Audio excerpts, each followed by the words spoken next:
Hello folks, Jonathan Milam here, and as always, I hope you're having a wonderful day. If you're not, and you're a brass player, especially a trumpet player, you've come to the right place. I've got some interesting mouthpieces that I'd like to share with you. Of course, I'm going to start off with a Warburton, and it is in an acrylic. It is the, let me see exactly what this is. It's the 6MD-V, so it's a medium deep in a V, not the C cup, but slightly more of a modified V. Excellent mouthpiece. This particular one, if you can see, of course this is acrylic, but his metal ones like this are shaped the same way. It's what he calls the anchor grip, and seems to be a little thicker. I like this, I really do. It was a order for a friend of mine up in Canada, Heather, and she enabled it to stop by me so I could compare the Warburton with some Reaper mouthpieces. And I'll discuss them in just a little bit. Okay, I'm going to play on a wonderful Edwards Generation 2. I like a small bell, and I like about a 4 3/4 flare. This is not a small bell. In fact, it's quite a large bell. I think it's about 5 1/4, I think, and it's very large, and it's extremely heavy. It's double X. So on the old site, they're not making it anymore, but 1X was the heavy bell. This was a special order. And while I don't like the large bell, the heavy bell, or the big flare, I love this horn. I had it months ago, and it has once again fallen into my hands, and it is one of the best playing trumpets I've had. Now, when I play, I just want to play something that people know. I'm not a classically trained trumpeter. I wish I could play all of Arbon's. I actually do work at Arbon's, but I don't know them really. Every now and then I'll play one and I'll think, oh, I've heard that before. I don't have Charlier or Chartier or whatever they are. I don't have those memorized. But I do try and find something that you'll be able to know, and it's just easier for me to listen to songs if I know where they're going. Then I can focus on the tone. I can focus on this and that. And I was thinking last night, what can I play that most people would know? And I usually put a little swing into it. And I thought, well, I don't think I've ever used Three Blind Mice. But most people know Three Blind Mice. So we will try Three Blind Mice with a little bit of swing to it. Not overly much, but just enough to make it fun.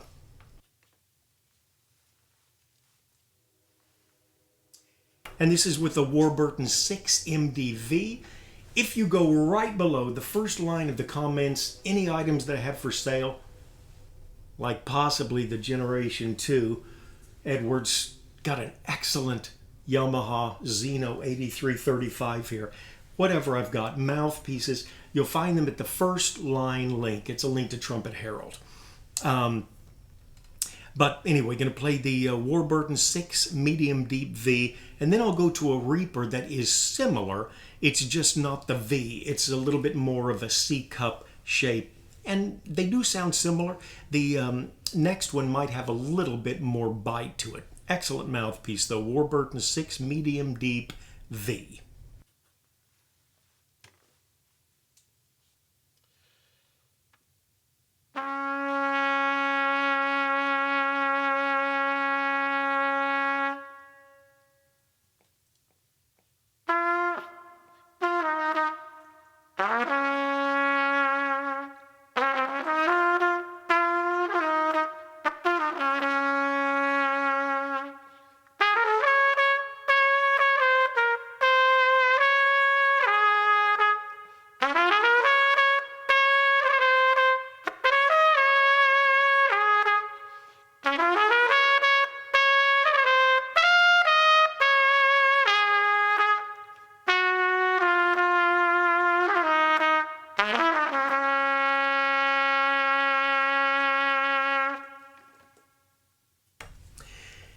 I can hear it now.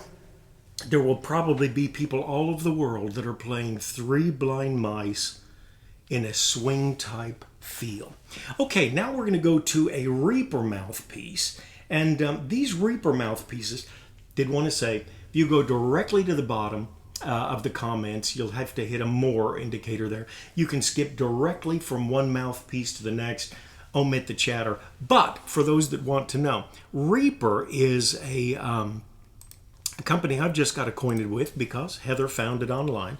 And they use acrylic cups, and they will make you a trumpet mouthpiece, the full mouthpiece, like this, in acrylic for $60, or a cup for $55, or a rim, if you wanted, for $50. That's an extremely nice price. And they use 3D printing, so they can make anything. They've got a lot of patterns. They've got an MV3C, so that would be a Mount Vernon 3C. The cup alone would be $55. Oh, the Reaper Mount Vernon 1.5C, $55. They've got an NY1, so that's probably a New York 1 Bach. Again, $55. The Heim 1, $55. Reaper Heim 2, $55. An S13A4A, I'm pretty sure that's their knockoff or their work on the Schilke 13A4A, $55. The Shoe 1.25, that's probably a Marcinkiewicz or Marcinowitz, however it's pronounced, 1.25. Great mouthpieces too. Used to play those years ago. A Giardinelli 7M. Looks like they've got an MF2, a jet tone copy, and $55.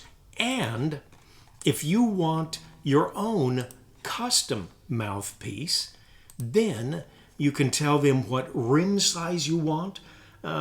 Say you wanted a 5B, a Bach 5B, but you use a 7 rim.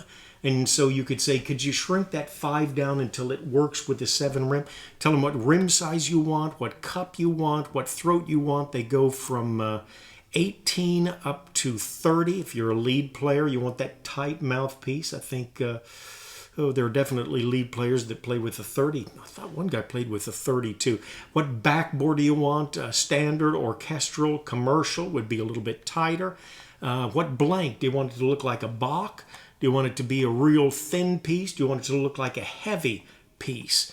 Engraving, color, they've got a beautiful emerald blue. I think that's what they're calling this, and I really like that.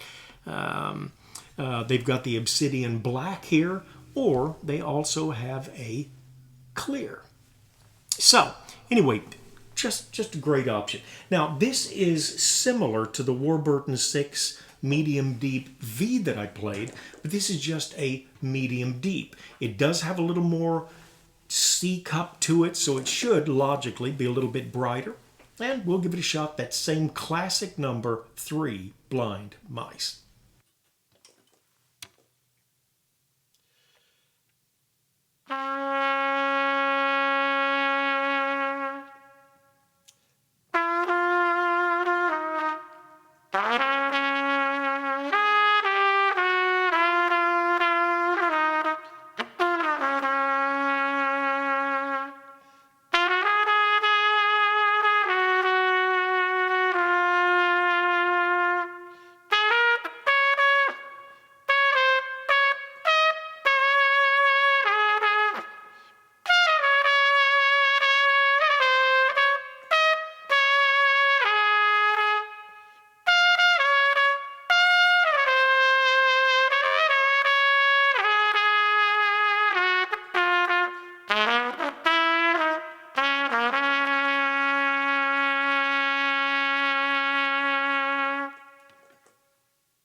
I think that is a slightly brighter tone than the V cup, and interesting.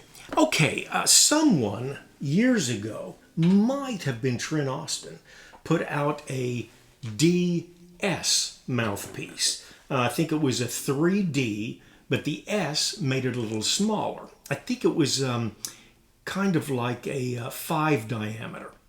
But Heather wanted that in a 640 diameter, 641 thousandths. That would make it the same size as a Bach 7 rim or Warburton 6 rim. They're both the same. Reeves 41.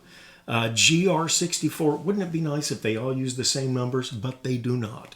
I think that would be like a Schilke 11, maybe a Yamaha 12. But anyway, that's 640 diameter. And I've got the DS, the 3DS, and this is a little bit shallower mouthpiece, a little bit smaller. And I'm using with a Warburton 4 backbore. And we will stick with that classic number, 3 blind mice.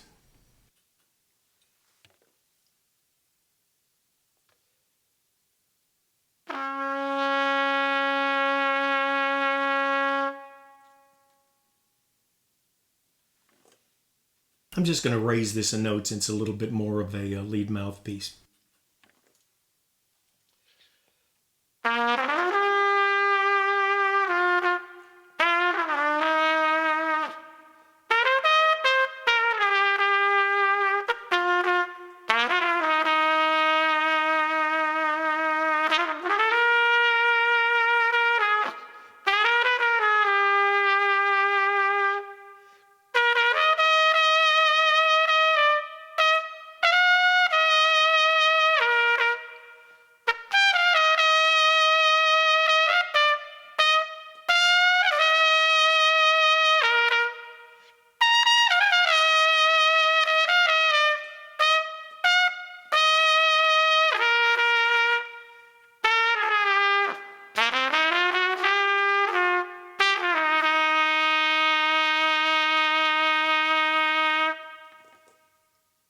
What a song. I think that's going to be top 40, man. I'm feeling it. Actually, we'll give credit here to an excellent horn. Sometimes you think you know what you like. I'll say one thing about Getzen and Edwards. I had a Getzen Genesis last year. Superb horn. Absolutely wonderful. Quite heavy. It had a lot of extra metal in the bracing. Just didn't know. My shoulders are 63 years old. Of course, I'm like, 50. But the shoulders are 63. And so I moved that horn on, but I miss it. And I am so impressed with this horn. It does have, you can get in here and if you undo this little attachment here, you can pull this lead pipe out, solid lead pipe, and put a larger one in. So really customize it the way you want. I would never have thought that a large, heavy bell with a big flare would be so easy to play, but just have to hand it to Getzen and Edwards. This Generation 2, I really think they should never have quit making this line. Add other lines if you want, but oh, what a great horn. Great horn. And I'm liking these Reaper mouthpieces. I'm impressed. Down in the comments below somewhere, I'll give a link to the Reaper website. Their prices are tremendous. From what I've heard, the fellow that's running it is a pleasure to deal with. I've been privy to some of his emails. They were with other people. I am going to email him myself and touch base in the future. We'll have more to say about Reaper mouthpieces. And one thing I would say about the acrylic mouthpieces, they warm up so quickly. It's just amazing. Metal gets cold, you set your horn down. If it's 70 degrees, the metal feels like it's even colder than that. Acrylic just does not feel cold to me and warms up just like that. So comfortable. To me, I've always thought it was a slightly darker sound. However, I thought these last two definitely gave, and of course the Warburton being a deep V, you wouldn't expect it to be overly bright. But I thought there was a lot of life to the sound. I'm anxious to listen to this video myself. Comments, questions, we enjoy them all. Take care of yourself and someone near you.